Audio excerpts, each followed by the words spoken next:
विद्यालय द्वारा आयोजित भारत रंग महोत्सव के अंतर्गत भारत जन महोत्सव का आयोजन किया जा रहा है। इसमें 2000 से ज़्यादा नाट्य दलों की प्रस्तुति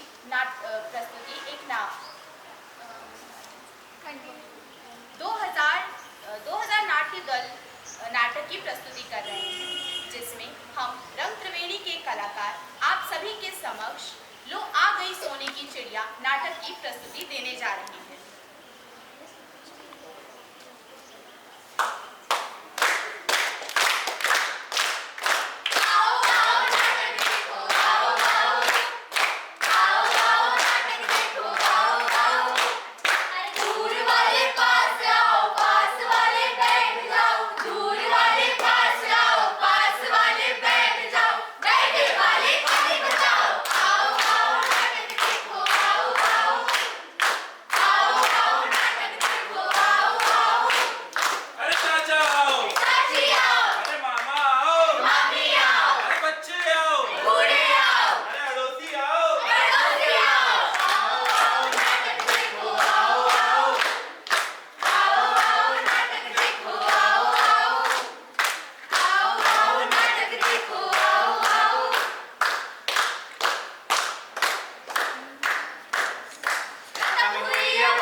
सुन ले दादू, ये नाटक बड़े कमाल का जादू। जादू तो बस आग का धोखा। नाटक आग की मैल धोता। जादू जादू जादू? हाँ जादू, मतलब नाटक एक जादू ही तो है। अरे कहना क्या चाहती हो? यानी कि नाटक में कितना आकर्षण होता है, कितना आकर्षण होता है। यही कि सब खींचे चले आते हैं। और एक पते की बात बताऊं? बताओ। सच मानो तो कल्पना की जादूगरी हमारे भारत से ही शुरू हुई थी। और आज से 2500 साल पहले जब लोग गुफाओं में डरे डरे छुपे छुपे से रहते थे, तब हमारे यहाँ नाटक खेला जाता था। और नाटक के आधार को क्या कहते हैं जानते हो? क्या कहते हैं? नाट्य शास्त्र, यानी पंचम वेद। पंचम वेद? ये क्या होता है? मैंने तो सिर्फ 4 वेदों के बारे में ही सुना है। ये पंचम वेद क्या होता है? क्या? तेरे जैसे की वजह से हमारी संस्कृति सभ्यता पिछड़ गई है। हाँ पिछड़ गई है। अरे भाषण नहीं, पंचम वेद के बारे में बताओ। चतुर्वेद और अथर्ववेद के आते आते हमारे पुरखों ने मैथमेटिक्स, साइंस, एस्ट्रोलॉजी, एस्ट्रोनॉमी सब कुछ जान लिया था। तभी तो हमारे भारत ने विश्व को 0 दिया। दुनिया गोल है, यानी कि भूगोल, और ग्रह 9 होते हैं, सूरज के इर्द गिर्द घूमते हैं, आदि आदि सब कुछ इस विश्व को हमारे भारत ने ही बताया है।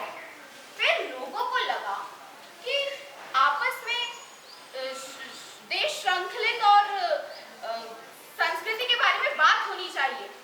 तभी तो कला आज एक बहुत महत्वपूर्ण हिस्सा बन गई है। और यहाँ तक कि नाटक की भूमिका हमेशा से रही है और आगे भी रहेगी। और जानते हैं, नाट्य शास्त्र जिसे हम पंचम वेद कहते हैं, वो भी लिखा गया, जिसमें कला, संस्कृति, ललित कला सब कुछ समा गए थे। पर दीदी, पंचवेद लिखा किसने था? हमारे एक महान ऋषि हुए थे, भरत मुनि।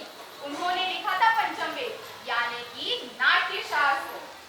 और नाटक का मतलब होता है डिसिप्लिन। तो ये समझ सकते हैं कि देश, हमारा भारत देश पढ़े लिखे लोगों से भरा हुआ था। तभी तो नालंदा, तक्षशिला जैसे विश्वविद्यालय केवल हमारे भारत में ही थे। आप समझा, ज्ञान था, इसीलिए हम धनी भी थे और भारत को सोने की चिड़िया इसलिए कहते थे। हाँ, बिल्कुल सही। तभी तो विदेश से लोग भारत पढ़ने आते थे हमारे विश्वविद्यालय में। फिर दीदी गड़बड़ कब हुई? आज से 400 साल पहले। कैसे? एकता के अभाव से अखंडता नहीं रही। तो फिर क्या हमने वो मुकाम खो दिया सामाजिक बुराइयों के कारण? हाँ, कैसी बुराइयां? जैसे अरे दीदी, भैया को मैं बताऊंगी, सारी बातें क्या आप ही बता दोगे? सीधे पलक, तुम ही बता दो। बुराइयां इस प्रकार की बुराइयां, जैसे आलस करना, नशा करना, एक दूसरे से बेमतलब में झगड़ना। दीदी सुनो, अरे दूर से भेदभाव, ऊंच नीच, मतलब खुद को तो ऊंचा समझना और दूसरों को नीचा। इसीलिए हर व्यक्ति को बुराइयों को दूर करने का संकल्प लेना चाहिए। संकल्प लेना चाहिए। अगर व्यक्ति मजबूत तो परिवार मजबूत, और अगर परिवार मजबूत तो समाज मजबूत, और अगर समाज मजबूत तो देश मजबूत। अरे परिवार से याद आया, मोदी जी ने G20 में कुछ कहा था, वन अर्थ वन फैमिली। इसका मतलब क्या है? अरे यही 2000 साल पहले महाउपनिषद में कहा गया था, वसुधैव कुटुंबकम। मतलब कि वन अर्थ वन फैमिली। अरे रुको रुको, मैं भी कुछ कहना चाहती हूँ। क्या कहना चाहती हो? अरे छोटी, तू रहने दे, हर बात पर चॉकलेट ही मांगेगी। अरे नहीं दीदी, मैं कोरोना काल के बारे में कुछ कहना चाहती हूँ। अच्छा। तू रहने दे, मैं बताती हूँ। ठीक है, सारा नाटक आप ही बता लो। जब कोरोना काल का भयानक संकट पूरे संसार में फैला हुआ था, तब हमारे भारत से बनी दवाइयाँ सभी देशों में फ्री में दी गई थी, जिसके कारण लोगों की जान बचाई गई। इसी को कहते हैं जियो और जीने दो। तो इसी को कहते हैं वसुधैव कुटुंबकम। इससे बड़ा उदाहरण और क्या हो सकता है? आज हमारा पूरा भारत देश पूरे संसार को अपना परिवार मानता है।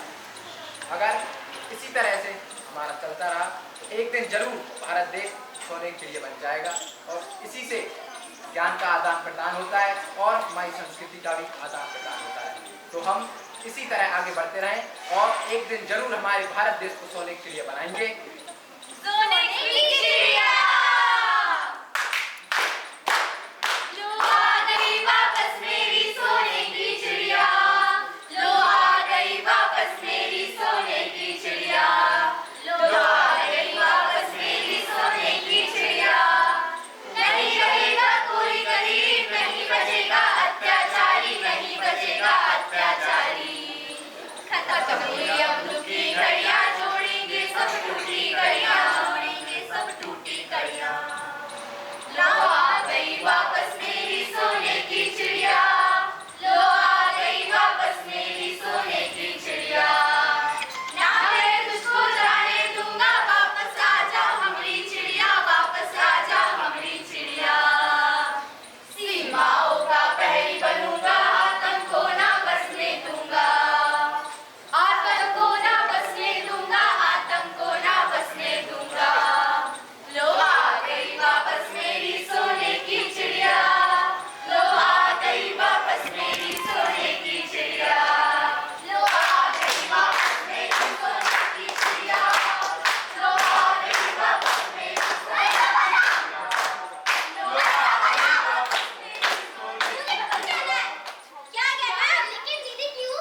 तू तो चुप ही हो जा, आजकल बहुत बोलने लग गई है। अच्छा दीदी गुस्सा मत करो, पहले ये बताओ कि हमें सोने की चिड़िया बनने के लिए क्या करना पड़ेगा? मतलब? अरे छोटी, इसका मतलब है कि हमें सोने की चिड़िया बनने के लिए किन किन विषयों पर लोगों को जागरूक करना चाहिए। देख शिक्षा के क्षेत्र में है तो वो उन लोगों को जागरूक करे जो पढ़ना चाहते हैं, और जो लोग महिलाओं की भलाई के लिए कार्य करते हैं वो उन लोगों को जागरूक करे जो महिलाओं की भलाई करना चाहते हैं। बिल्कुल सही बात है। अरे भैया, महिला समाज तो परिवार सशक्त। तो भैया ऐसे कौन कौन से नाटक हैं जो जिससे हम लोगों को जागरूक करें? अरे जैसे नशे से मुक्ति के लिए सामाजिक और आर्थिक नुकसान, जात पात और छुआछूत, नई नई चीजों का आविष्कार कर विज्ञान से ज्ञान बढ़ाकर, और दूसरे देशों पर भरोसा न कर और अपने अब लगेगा दीदी उन बुराई के बारे में भी आप बता दो जिन्हें हम नाटक के द्वारा लोगों को जागरूक कर सकते हैं। गलत, ऐसी तो बहुत सारी बुराइयां, जैसे मैं तुम्हें बता दूं, दहेज प्रथा, भ्रूण हत्या, बाल विवाह जैसे कई बुराइयां हैं जिन्हें हम नाटक के माध्यम से लोगों को जागरूक करते हैं। तो अब हम देखेंगे भ्रूण हत्या। तो चलिए। देखो बेटा, मुझे वंश चलाने के लिए बेटा चाहिए और बहू की कोख में बेटी है। अभी अस्पताल जाओ और भ्रूण हत्या करवा के आओ। नहीं नहीं, अजीब से आपको जेल हो सकती है। ये बहुत बड़ा अपराध है। मुझे जेल नहीं जाना। तो देखा आपने, ये था भ्रूण हत्या। भ्रूण हत्या एक कानूनी अपराध है और आपको इससे जेल भी हो सकती है। और अब हम देखेंगे दहेज प्रथा। तो चलिए। राम राम समझी जी। तो अब रिश्ता तो पक्का हो गया है। अब हम सोच रहे थे कोई लेन-देन की बात और कर लेते। समझी जी, हमारी तो यही संपत्ति है, इसके सिवा और हम कुछ नहीं दे सकते। अरे समझी जी, हमारा जो बेटा है ना, सरकारी अफसर है, सरकारी अफसर। तो कुछ लेन-देन तो करना पड़ेगा। समाज क्या करेगा? अरे अंकल, फॉर्च्यूनर की बात हुई थी, उससे नीचे बात नहीं चलेगी, नहीं तो दरवाजे से बारात वापस चली जाएगी। तो ले लो आपकी बारात वापस, हम दहेज नहीं देंगे। दहेज देना एक कानूनी अपराध है जिससे लोगों को सजा भी हो सकती है। अरे नहीं, इसे तो सजा होगी, पक्की नहीं होगी। क्यों गलत? कहाँ पे भैया? मैं हूँ इधर। इसको सजा भी होगी, जेल भी हो सकती है। और अब हम बताएंगे बाल विवाह। ये भी एक कानूनी अपराध है और हमें बाल विवाह के सख्त खिलाफ होना चाहिए। तो चले देखें।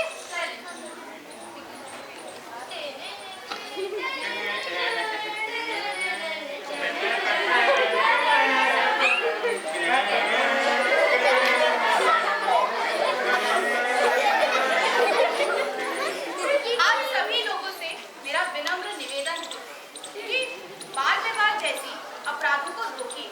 आप समाज में जो भी बुराइयां देखें, जैसे भ्रूण हत्या, बाल विवाह, दहेज प्रथा, उनके बारे में लिखिए और एक मनोरंजक तरीके से नाटक के माध्यम से लोगों को जागरूक करिए। बिल्कुल सही कह रहे हो वंशिका। इससे लोग जागरूक भी हो जाएंगे और उनका मनोरंजन भी होगा। इसलिए हम बोलते हैं कि नाटक के माध्यम से बहुत लोगों को जागरूक कर सकते हैं। भैया नाटक एक बहुत ही कमाल का माध्यम है। इससे हम ज्ञान भी बढ़ा सकते हैं और लोगों को जागरूक भी कर सकते हैं और साथ ही उनका